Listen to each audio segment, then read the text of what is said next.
Hello guys, finally 45 days cross করে আজ আমার পায়ের প্লাস্টারটা কাটা হবে। তাই সকাল সকালই ডক্টরের চেম্বারে চলে এসেছি। আসা মাত্রই ডক্টর প্লাস্টার কাটার কাজ শুরু করে দেয়। যেহেতু এটা সিনথেটিক প্লাস্টার, তাই ড্রিল ছাড়া কাটা অসম্ভব, সাথে অনেকটা সময় সাপেক্ষ।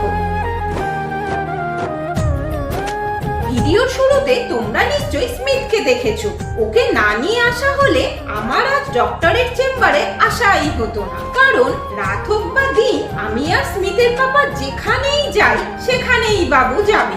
আর হ্যাঁ, যদি কখনো ভালো অর্থো সার্জন প্রয়োজন হয়, পসিবল হলে অবশ্যই এই ডক্টর শুভ্রদীপ রায়ের অ্যাপয়েন্টমেন্ট নিতে পারো।